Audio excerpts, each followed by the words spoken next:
Your campus, your region, your world. This is Xavier News.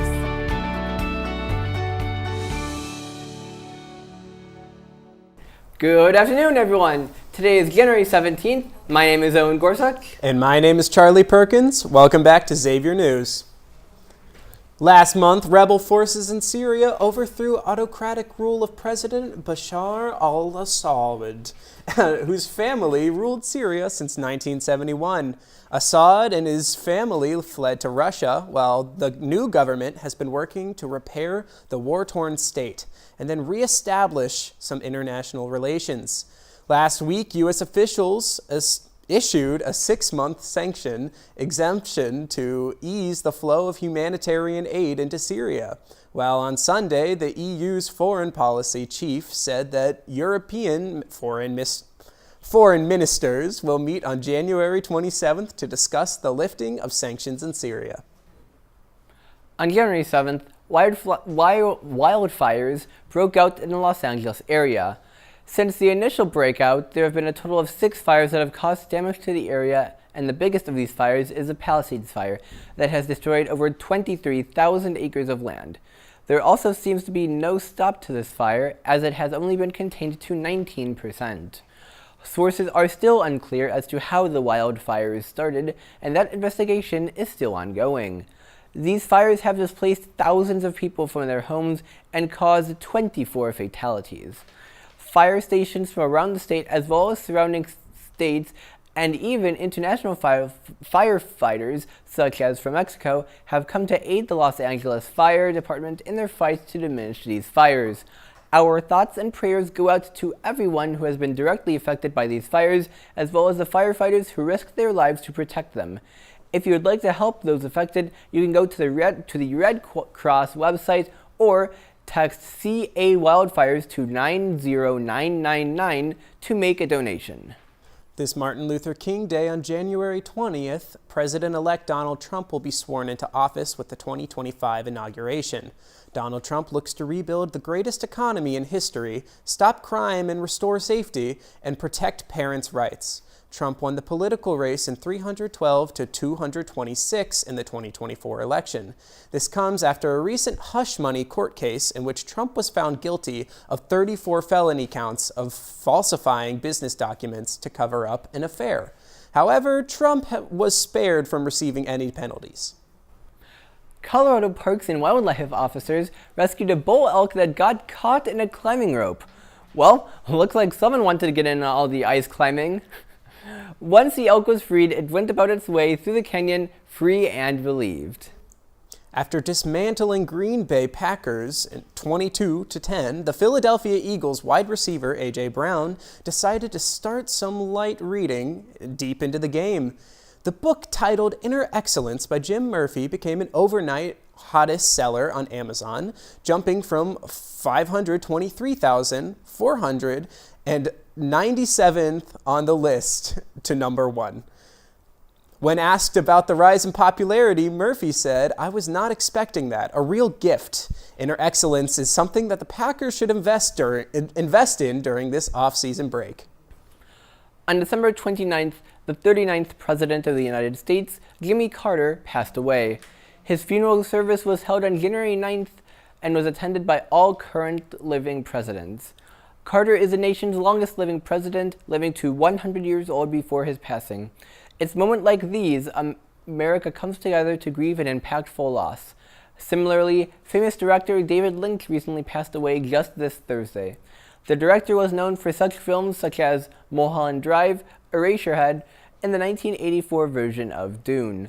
We offer our best regards to Mr. Lynch's family. Rest in peace to these greats. The cinema has welcomed some great movies over the break. Robert Eggers' Nosferatu gained the spotlight with $138 million gross so far. It is a remake of the original Nosferatu from 1922 and plays homage to the German horror classic with an unforgettable modern experience.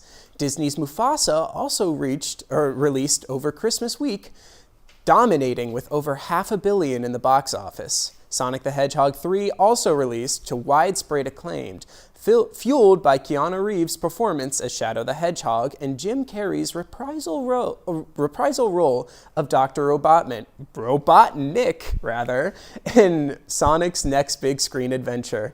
January also welcomed the legendary thriller Sev 7 back to theaters for its 30th anniversary. January will also come out with some highly anticipated premieres such as Flight Risk on January 24th and Mickey 17 on January 31st. This Sunday, TikTok is set to be banned in the United States. While there are many different parties of people trying to prevent the ban, as of right now, hope seems to be lost for this social media app. The ban is due to data from the users being sold and leaked. This story is likely far from over, as the efforts to save TikTok are still going strong.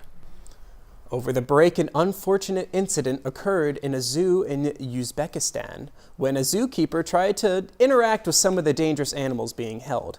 The 44-year-old zookeeper was working a night shift at a private zoo when he came up with this great idea to impress his girlfriend by venturing into the lion's enclosure to pet the full-grown felines. Along with this, the keeper thought it would be a great idea to film his experience petting the lions, and when police came to discover that he had been mauled by the lions, it was the video footage they found from his experience that confirmed the reason for his attacks. The self-inflicted death is yet another reminder to everyone out there to, put it frankly, stay safe and don't be stupid. That's all from the news desk. We'll be right back with our pop culture after taking a look on what Xavier students did this break.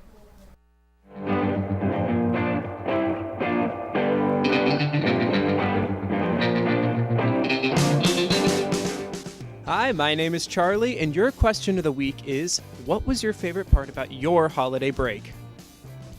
All right, so I'm here with Nicholas. And what was your favorite part of holiday break?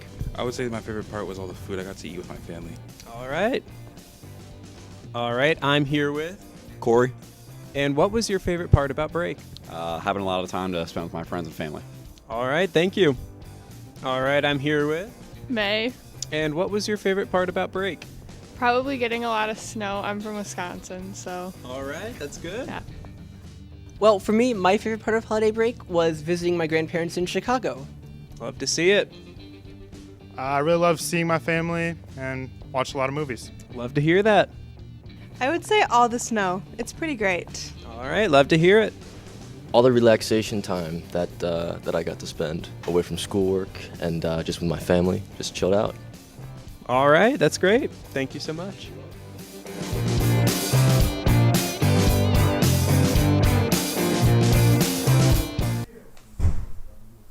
Hi, and welcome back to Xavier News, where we'll be covering the pop culture beat.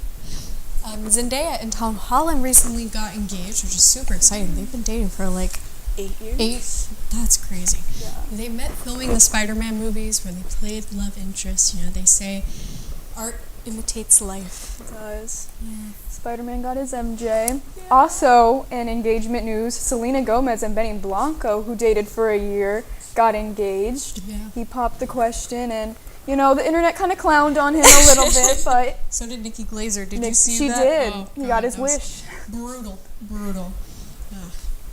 But yeah, he popped the question. He did. Yeah. Exciting. So exciting. Some movies coming out soon. Captain America Brave New World with Harrison Ford in it, which is Yeah. crazy. I know he's sick of this.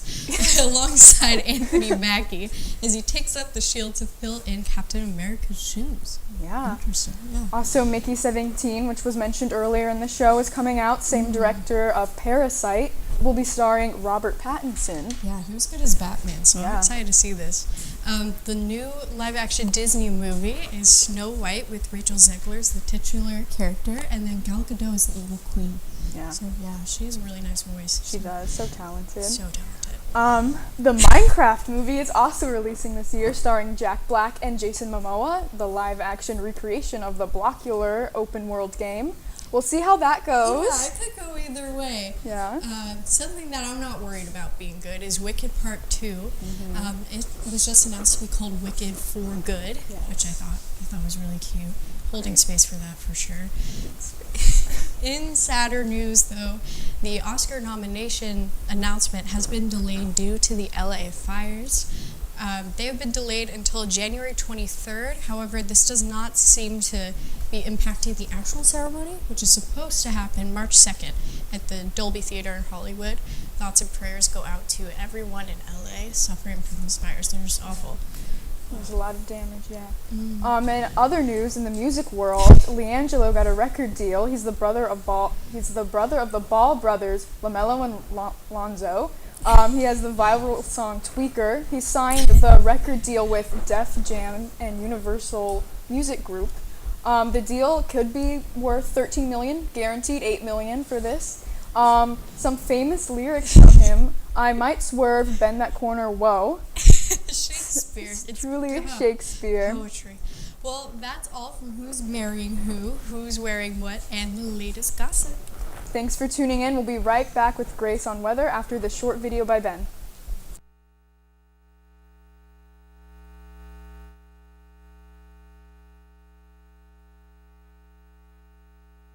Hi, I'm the director here at the Dorothy Day Center for Faith and Justice.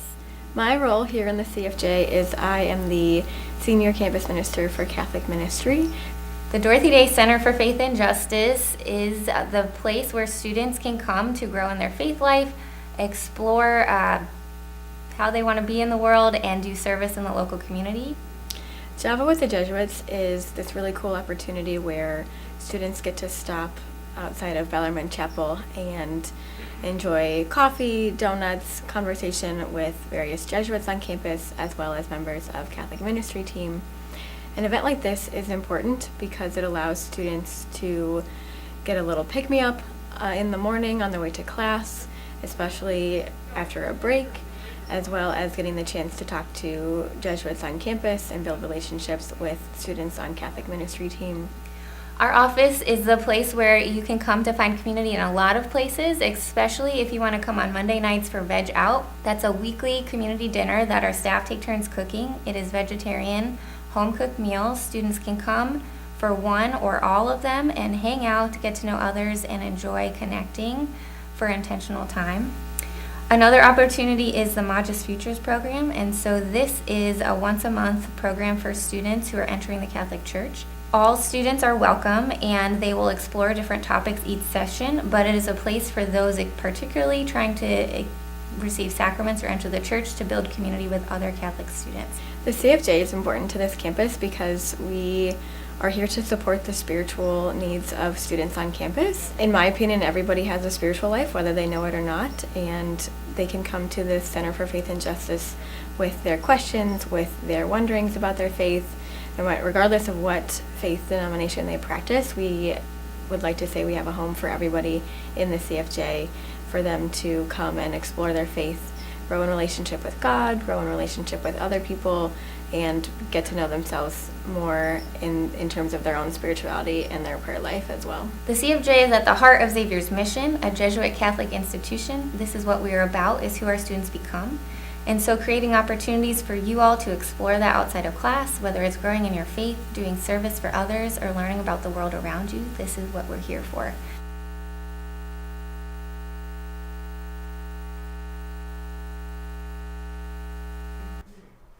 Hello, my name is Grace Monroe, and I'm here with some weather updates. Now, over the break, we've had a lot of snowfall across the United States. To summarize the January 5th and 6th blizzard, Ohio got 2 to 10 inches of snowfall, with northern Ohio averaging 2 inches and southern Ohio averaging 8 inches. The East Coast averaged 9 inches of snowfall, and the other states affected averaged 13 inches. The states that were affected the most were Kansas, which had 21 inches of snow, and Missouri and Nebraska, which both got 13 inches of snow. The storm left a lot of ice, sleet, wind chills, and extremely cold temperatures, so make sure you stay warm when going outside. Looking into this weekend's weather, we have a high of 42 on Friday and a low of 26. Tomorrow, it looks like it's going to be cloudy with some rain and a high of 40 with a low of 27. On Sunday, it's going to get colder again with a high of 27 and a low of 8, so make sure you stay warm this weekend, Muskies. And on to sports with Jaden.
everybody, my name is Jane Reyes and you are watching the Sports Report. Starting with professional sports, since we last spoke, the Bengals ended up going on a 5-game winning streak just to not make the playoffs because according to my knowledge, you just cannot start a season 1-4 with a terrible defense. But hey, I'm just a guy that talks about sports once a week. Wide receiver Jamar Chase did end the season with the receiving triple crown though, leading the league in yards, receptions, and touchdowns. The Bengals now have quite the eventful and expensive offseason ahead of them. Both the Reds and FC Cincinnati have been making some important re-signings and regular signings, with FC Cincy re-signing defender Nick Hagland, a Xavier alum. Speaking of Xavier sports, the men's basketball team moves to 11-7 after a big home win against Villanova, supported by a monster 34 points from Ryan Conwell. Their next opponent is 7th-ranked Marquette tomorrow on the road. Women's basketball continues to look for their first Big East win of the season and their first Big East win in over 1,000 days. They hope to break that streak tomorrow in Cintas Center against Butler at 2 p.m. Men's tennis opened their season with a loss against 7th-ranked Kentucky on the road. They continue their road stint with Ohio State tomorrow and Louisville on Monday. Women's tennis will open their spring schedule in Lubbock, Texas, first facing Abilene Christian tomorrow and Texas Tech on Sunday. Lastly, the swim team will open their spring season against Cincinnati today, then head to Louisville to face Northern Kentucky and Bellarmine. Well, that is all for the Sports Report this week. I hope you've had a great start to your new year, and remember, go X.